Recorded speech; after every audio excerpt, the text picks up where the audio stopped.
65e édition au Salon. Une forme un peu renouvelée, évidemment, c'est une reprise à travers la pandémie. Alors, il y a évidemment, on va renouveler au fur et à mesure. On a envie de parler des métiers d'art autrement. Évidemment, il va y avoir 160 artisanes, artisans de toutes les pratiques au Salon. Les artisans, c'est les artistes de la matière, ceux qui savent transformer la matière, qui ont les savoir-faire, le bois, le cuir, le métal, la céramique. Donc vous allez avoir et retrouver à la fois des artisans que vous connaissez déjà et des nouveaux artisans. Le Québec s'est construit avec ces artisans. Il y en a dans toutes les régions du Québec, c'est un des secteurs qui est le mieux représenté. Les 2/3 des artisans sont des femmes entrepreneurs en région. C'est important de valoriser cette réalité-là qui a un impact dans nos communautés à travers le Québec. Soutenir les métiers d'art, c'est vraiment soutenir l'économie, le tourisme, la culture, le lien social. Et c'est tout ça qu'on fait quand on va au Salon des métiers d'art et qu'on soutient les artisans qui sont présents. On veut parler des métiers d'art et des différents types de pratiques aux métiers d'art parce qu'on a l'habitude du salon avec les kiosques des artisans et on doit garder ce cœur-là. C'est ça le cœur battant du salon. Mais c'est aussi une grande plateforme pour parler des métiers d'art. Les métiers d'art, c'est aussi les métiers de l'architecture et du patrimoine. Vous savez, au Québec, on a depuis quelques années une espèce de consensus collectif sur le besoin de prendre soin du patrimoine. Mais pour ça, ça prend des artisans qui transforment la matière.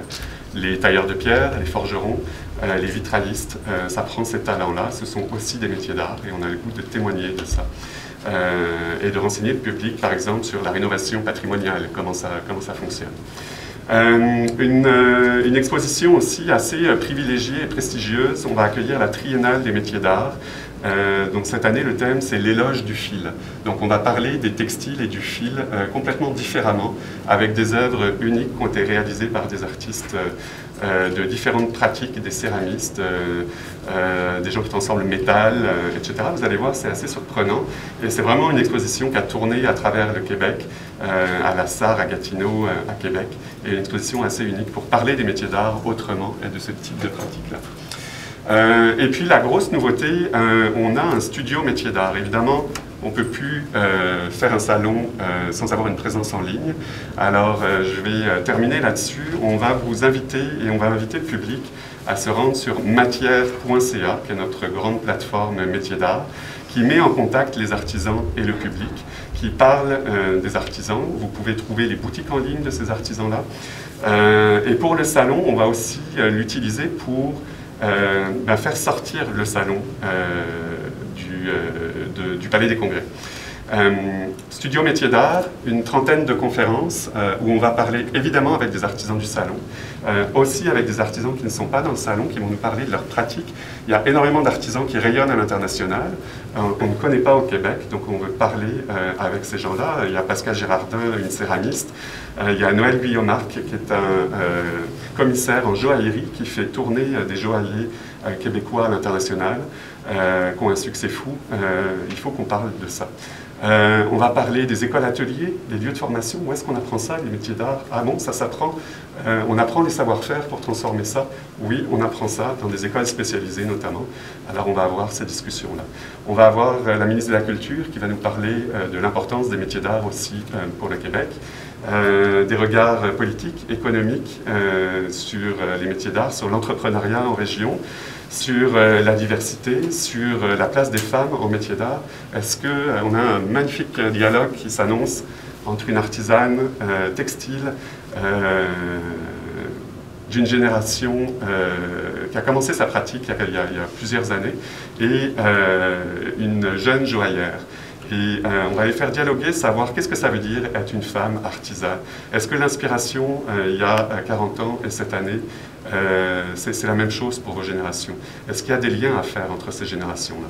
Alors, on va essayer d'avoir ces dialogues-là, 30 conférences, animées par Christian Bégin, par Lolita Dandois, par moi-même et par Denis Martel, qui est un animateur de balado que vous connaissez peut-être.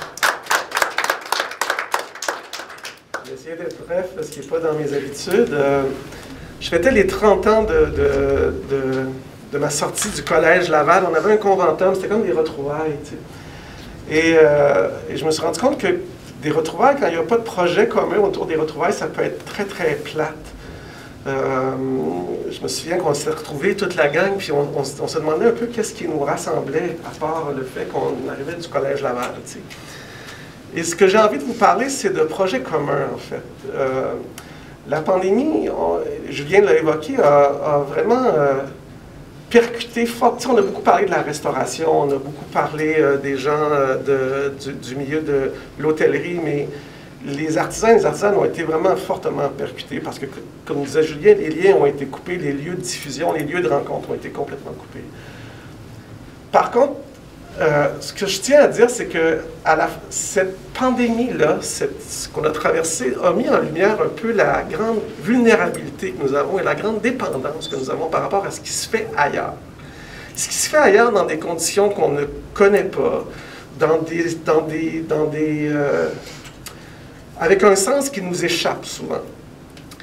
Et ce que j'ai envie le clou sur lequel j'ai envie de frapper cette année, vraiment, c'est que le salon soit comme le vecteur de cette nécessité, en fait, de prendre conscience que le prochain projet commun que nous avons peut-être comme collectivité ici au Québec va passer à travers le lien qu'on établit avec les artisans et les artisans. C'est-à-dire qu'on s'est rendu compte à quel point on dépend des productions étrangères, à quel point si on ne vient pas mettre chez nous, puis là je ne parle pas d'un projet, je parle d'un projet politique, mais d'un projet politique, parce que tout est politique. Mais je parle d'un projet qui nous rassemble autour de la nécessité de se réapproprier les pouvoirs et les savoirs qu'on a.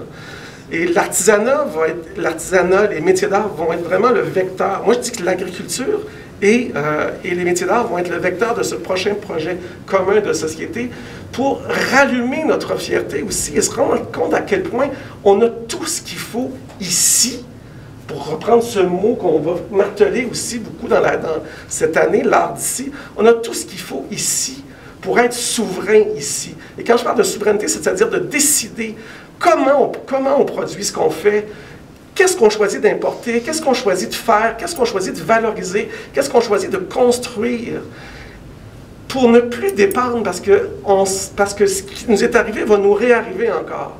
Et si on ne prend pas conscience de façon prégnante, qu'on a tout ce qu'il faut ici pour avoir cette souveraineté-là et bâtir une communauté qui se réapproprie ses savoirs, on va être beaucoup plus résilient par rapport à ce qui s'en vient, puis par rapport aux autres crises, puis on va tisser une communauté solide et fière.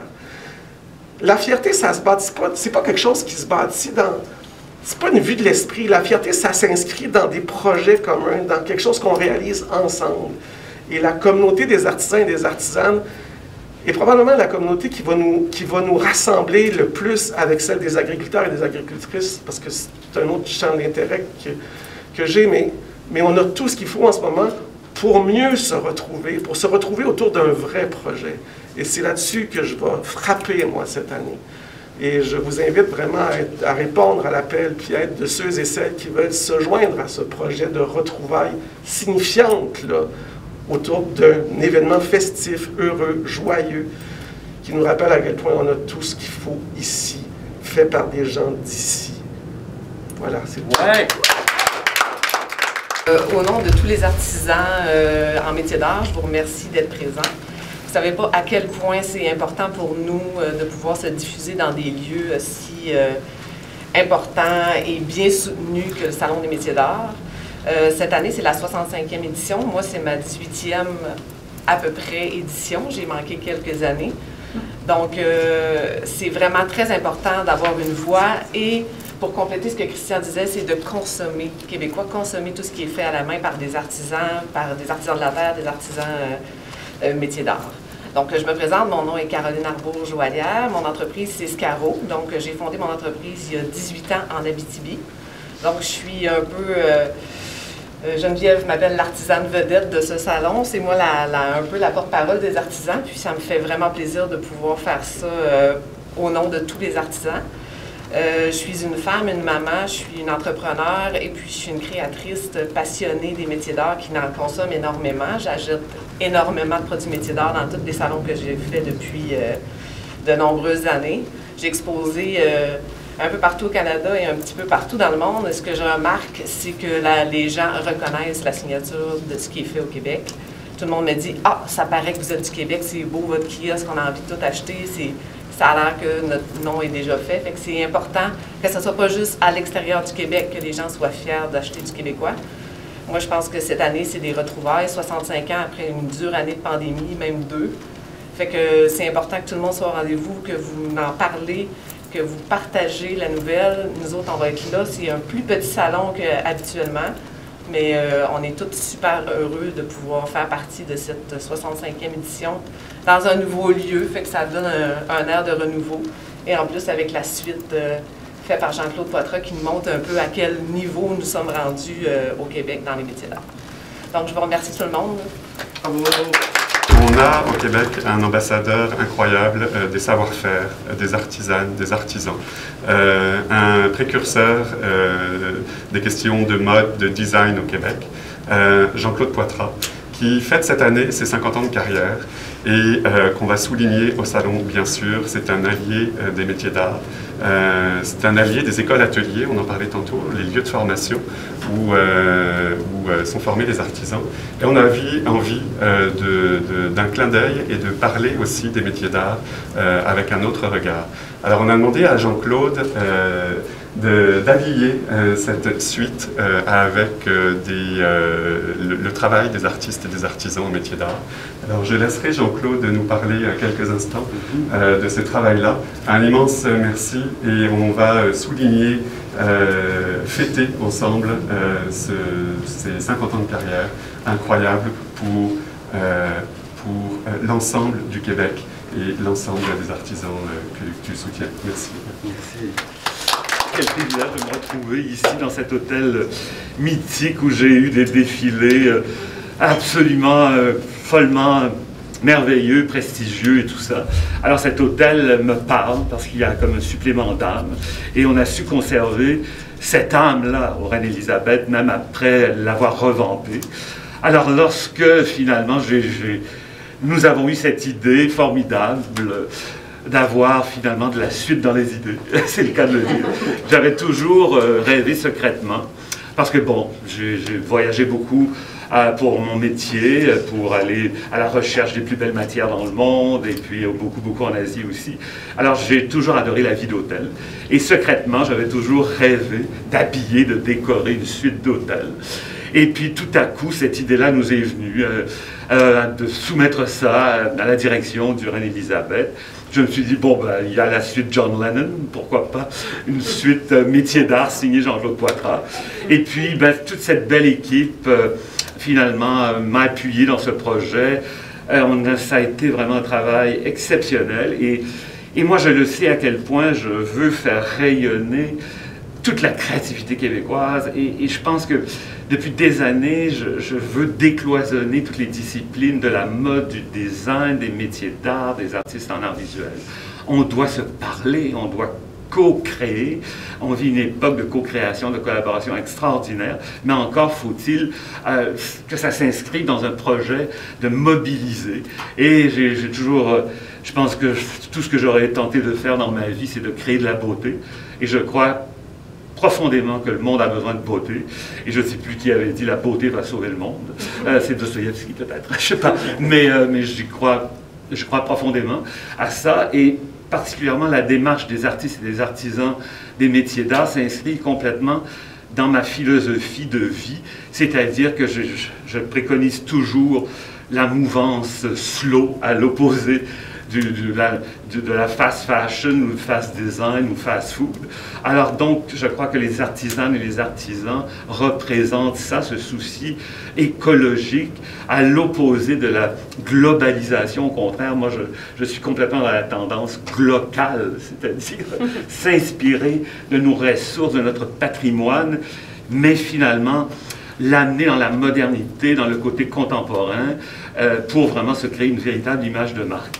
Et là, ben, cette recherche, ben, ça m'a absolument ébloui. Là, je veux dire, d'ailleurs, ça m'a frustré parce que j'avais tellement de choix devant moi pour meubler cette suite formidable. malheureusement j'ai dû renoncer à certains choix que j'avais, mais vous allez découvrir là, je pense, l'âme de ces artisanes et de ces artisans et de ces ébénistes, et la présence des écoles de métiers, ces écoles ateliers extraordinaires. Alors je crois qu'on est après bâtir la fierté de ce qu'on peut créer ici, et j'espère que vous allez aimer ça autant que moi. J'ai le cœur qui bat la chamade en ce moment, parce que ça a été une opération évidemment très solitaire, mais lorsque j'ai vu la réponse de tous ces artisans et ces artisanes, de dire oui, oui, oui, alors j'espère que vous allez aimer, parce que chaque chose a son histoire. Puis lorsque vous allez voir la chambre, par exemple, faites le tour du dressing ou du walk-in, parce que même là se cachent des trésors extraordinaires. Et puis si nous, les porte-paroles, on peut vraiment vous expliquer l'histoire derrière chaque chose.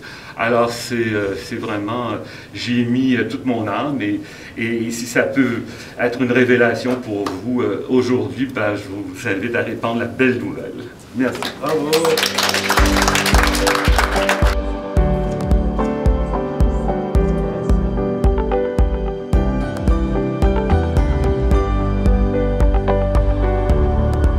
Marc, on est au lancement, à la conférence de presse du Salon des métiers d'art de cette année.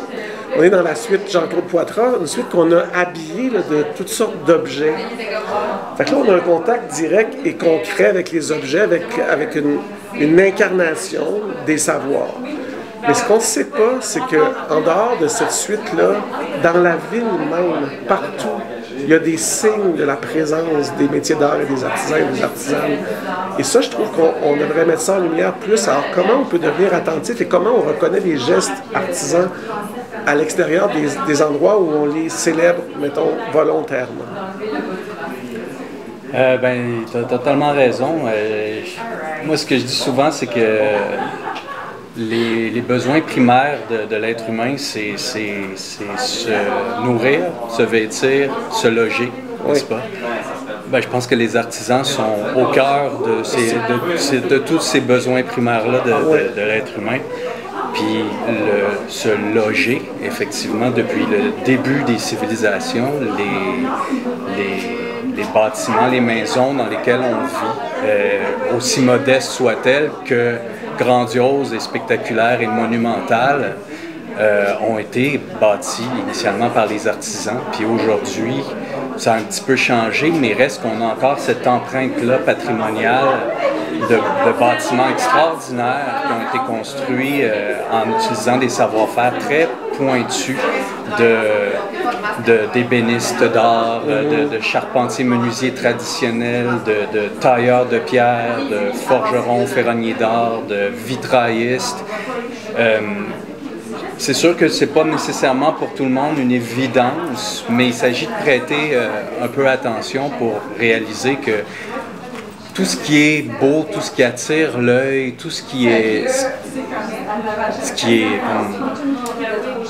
finalement omniprésent. On a tendance à penser que c'est surtout en Europe où on voit ces signes-là, mais en réalité, au début de la colonie ici, il y a énormément de beaux ouvrages, nos églises au Québec. Les églises, c'est comme les châteaux. Tu sais ce qu'on voit derrière, là, tu sais, cet édifice-là, ouais. Les pierres taillées et tout, là, ça, c'est des œuvres...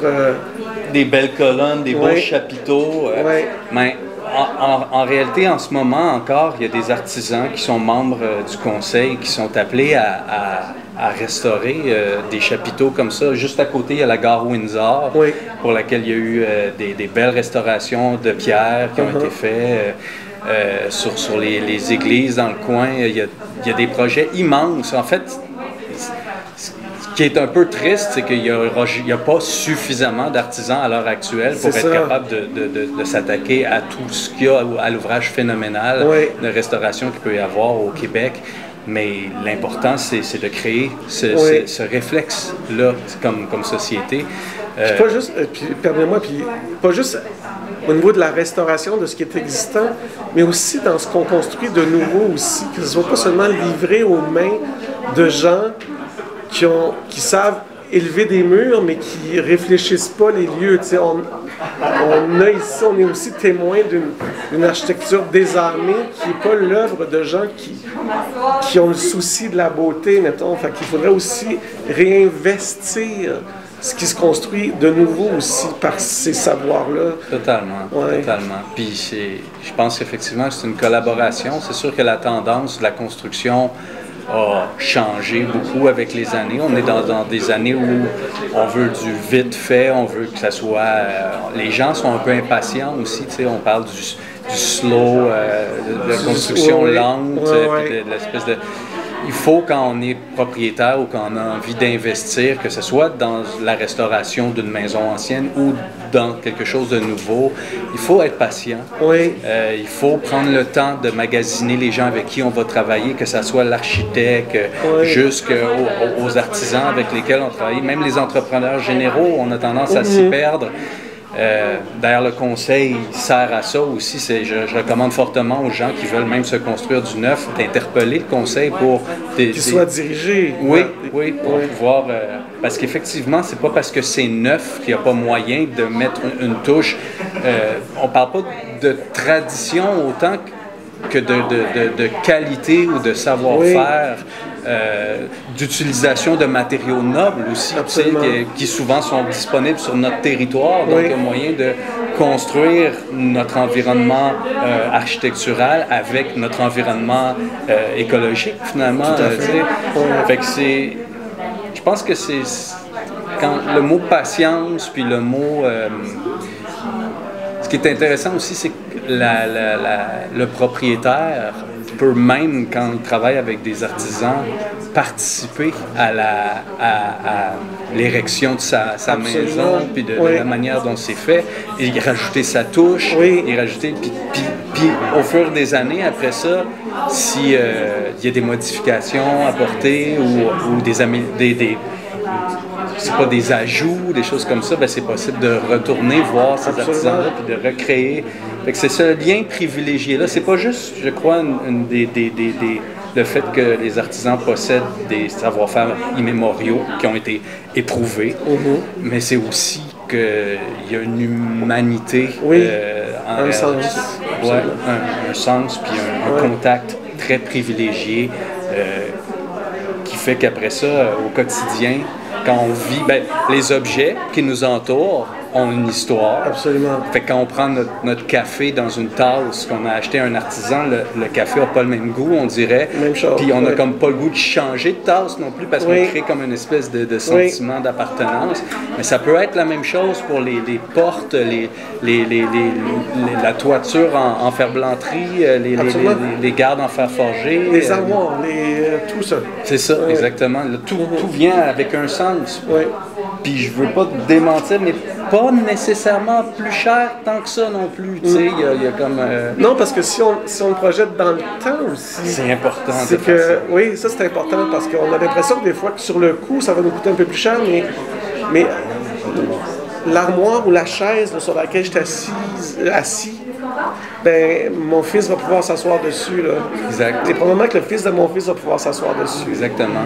Alors qu'une chaise qui a été construite de façon anonyme, insensée, vidée de son sens, dans une shop, ben, elle va nous coûter moins cher, mais elle va durer moins longtemps. Puis ça, c'est pas une vue de l'esprit, c'est une vraie équation. Il faut vraiment la faire. Diviser le prix qu'on paye par le nombre d'années dont on va en jouir. Exactement. C'est super important de faire comme ça. Puis quand on fait cette équation-là, on réalise que c'est beaucoup moins cher de travailler avec les artisans. Merci pour ce bout de conversation.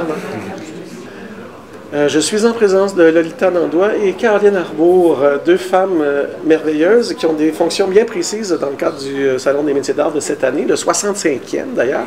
C'est ta première collaboration, Lolita Nandois, au festival cette année? Oui, ma première, ça fait longtemps que j'y vais, que je ne fréquente pas 65 ans. Non, ça m'aurait étonné. Un petit temps. Ça m'aurait inquiété, en fait. Oui. Mais oui, je suis très, très, très heureuse parce que tantôt tu parlais de retrouvailles, mais de retrouvailles avec des gens qui ont un but commun. Oui. J'ai l'impression que les gens qu'on retrouve là, évidemment une fois sur le salon, mais ceux qui travaillent autour du salon sont tous des gens qui ont un but commun, des valeurs communes Et ces valeurs-là, c'est des valeurs que je pense qu'on doit avoir de plus en plus, réaliser à quel point c'est important d'encourager nos artisans puis d'acheter ce qui se fait chez nous. Absolument. Donc, c'est une première collaboration, j'espère pas la dernière, mais très, très heureuse d'être dans l'équipe. Pour les gens qui ne connaîtraient pas ton travail, tu vas t'occuper particulièrement du volet textile, en fait, parce que tu es une chroniqueuse mode, tu t'intéresses à la mode, tu es blogueuse, chroniqueuse. Un jour, tu auras ton émission, je te l'annonce, mais... fait que... à quoi vas-tu porter attention particulièrement cette année? Bien, ce que je vais vouloir faire, c'est vraiment mettre de l'avant la création mode. Et dans la mode, j'entre évidemment les accessoires, donc les bijoux, le chapeau aussi, donc les modistes, la chapellerie, tous des objets, des produits qu'on porte et qui ont vraiment une valeur différente que ce que tu peux acheter dans n'importe quel magasin. Puis j'ai envie de mettre de l'emphase là-dessus, sur le fait que comment le produit est fait, donc tout ce qui est mis dans la création du produit, mais aussi dans la beauté, parce que parfois on a des a priori tellement négatifs. On en parlait tout à l'heure avec Caroline, qu'on a l'impression que des artisans, ben, ça fait genre du macramé. Oui, il y a encore des préjugés persistants à cet égard-là. Puis je veux casser ces préjugés-là, montrer que c'est beau, c'est moderne, des choses que tu as envie de porter à tous les jours, mais qui vont avoir été produits de manière éthique, qui vont avoir fait travailler du monde de chez vous. Qui vont avoir été réfléchis par des gens comme Caroline. Donc, il y a vraiment un processus en arrière de ça, puis le résultat est magnifique à porter. Donc, c'est là-dessus que je veux... que tu vas mettre l'emphase, que tu vas mettre la lumière. On parle de toi, Caroline Arbour. Cette année, tu es comme une espèce d'artisane porte-parole, je dirais, pour l'ensemble de la communauté des artisanes et des artisans. On parle beaucoup d'un salon féminin cette année parce qu'on se rend compte que dans la communauté des artisans et artisanes, la présence féminine est importante. Et en région aussi, dans les régions éloignées, toi, tu es d'une région éloignée, maintenant tu es en Abitibi. Oui. Bon, d'abord, tu vas me parler de ton travail, puis tu vas me parler de ta réalité d'artisane en région éloignée. Artisane et entrepreneur aussi, parce qu'une artisane, c'est aussi une entrepreneur. C'est aussi une business que tu as. C'est une business à part entière. Comme il faut que je vérifie mes chiffres, moi aussi, que ça soit rentable. Oui. Mais effectivement, moi, ce que je fais dans la vie, c'est des bijoux. Donc, des bijoux qui sont très symboliques parce que j'aime beaucoup écrire. Exact. J'en ai un ici. Je tourne autour beaucoup des émotions, de tout ce qui est le scarabée, la protection. Oui. Je m'identifie beaucoup à toutes sortes de choses. Mon vécu s'y parle dans les pièces, mais beaucoup les rencontres que je fais avec les gens. De là, l'importance des salons, des métiers d'art. Oui. De là, l'importance de rencontrer les gens, de pouvoir un peu échanger, de sentir le pouls. Fait que, ouais. Mais mes bijoux sont faits en argent et en or. C'est vraiment une pratique qui est millénaire. Et c'est des pièces incroyables. Là. C'est ça, je pars de la... Moi, je suis très sculpturale dans ce que je fais. Fait que c'est toujours en 3D. Moi, je ne vois pas en 2D, je vois en 3D. Je suis plus sculpteur joaillière que joaillière comme on apprend à la base. Là. Oui. Fait que c'est ça, je vais travailler beaucoup de Mes pièces sont sculpturales comme ce que je porte. C'est toutes 3 dimensions. C'est comme ça que je me suis fait connaître aussi. C'est vraiment des pièces... Est-ce que tu es autodidacte ou tu as appris... J'ai fait un cours DEP de 2 ans. OK. Ouais. Et ensuite, j'ai tout appris par moi-même. En travaillant aussi pour un autre joaillier qui m'a appris à sertir les pierres un peu plus. Là, ouais. Je fais tout moi-même. On a l'impression que Montréal est le cœur battant des métiers d'art, mais dans la réalité, statistiquement, c'est pas ça du tout. Ça se passe beaucoup dans les régions. Oui. Commencer d'être une artisane en région, est-ce que c'est un double défi ou... Ben, c'est un défi qui est très faisable. Oui.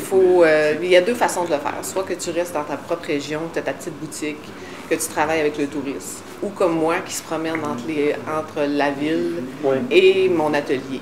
Moi, j'ai décidé j'aime beaucoup la mode, j'aime beaucoup toucher, j'aime l'exportation, j'aime voyager, fait que je voyage beaucoup pour mon travail. J'étais à Montréal à tous les mois pendant la période pandémique. La période pandémique, je ne suis pas venue du tout, mais sinon, avant, même quand j'ai travaillé avec Burks, j'étais ici aux 2 semaines.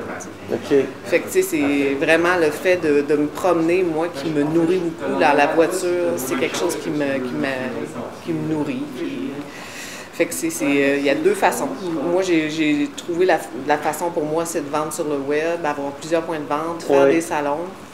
Les salons, c'est crucial. On s'en rend compte que c'est vraiment crucial. Ouais. C'est Parce vraiment... qu'il y a le salon des métiers d'art qu'on connaît, celui qu'on célèbre cette année, mais il y en a plein d'autres petits salons aussi à travers le territoire. Là, tu sais, là. C'est ça. Il y a d'autres corporations de métiers d'art aussi qui existent. De se promener, oui, puis ouais. de montrer, les gens découvrent, c'est là qu'ils te suivent après. Puis de là, justement, la pandémie m'a donné envie d'avoir ma propre boutique mobile, donc je me suis fait un super trailer. C'est vrai? Oui! Wow. Ça va être super cool avec un petit patio et tout. J'ai mon lit là-dedans, puis je vais pouvoir... ouais, je veux aller dans les festivals, je veux montrer un peu c'est quoi... Aller manger de l'asphalte un peu, puis aller... c'est ça, j'aime ça faire de la route, c'est c'est faire un road trip, puis c'est ça. Fait que je pense qu'il y a plein de façons d'être artisan en région. Je vous souhaite un bon salon à toutes les deux. J'ai hâte de vous Merci. recroiser, on va se recroiser là-bas, c'est sûr et sûr. certain. Merci. Merci. Jean-Claude Poitras, c'est votre combienième participation au Salon des métiers d'art cette année? Ben là, c'est la troisième. Troisième. Officiellement, oui, 2018, 2019 et puis 2021. 2021. On est dans la suite Jean-Claude Poitras au Reine-Élisabeth. Projet complètement atypique, audacieux. Parlez-moi de ce qui s'est passé, c'était quoi le mandat que vous aviez, puis... Ben, à vrai dire, c'est que j'ai osé révéler un rêve que je caressais depuis des années. J'ai toujours adoré la vie d'hôtel. J'ai toujours rêvé d'un jour habiller une suite d'hôtel. Et puis là, j'ai osé le dire parce que le Reine-Élisabeth est un hôtel mythique pour moi. J'ai vécu ici certains de mes défilés les plus mémorables et tout. Et je trouve que c'est un hôtel qui a vraiment ce supplément d'âme. Et je me disais, mais faire une vitrine, finalement, qui rendrait hommage à tous nos artisans et nos artisanes, nos ébénistes et tout, pour faire rayonner le style québécois. Ça serait tellement extraordinaire. Alors, j'ai osé lancer ça dans les airs. Et puis, finalement, ben, à cause évidemment, l'équipe du Conseil des métiers d'art qui ont trouvé aussi que j'avais de la suite dans les idées, que c'était une bonne idée, ben, on a osé approcher la direction du Reine-Élisabeth.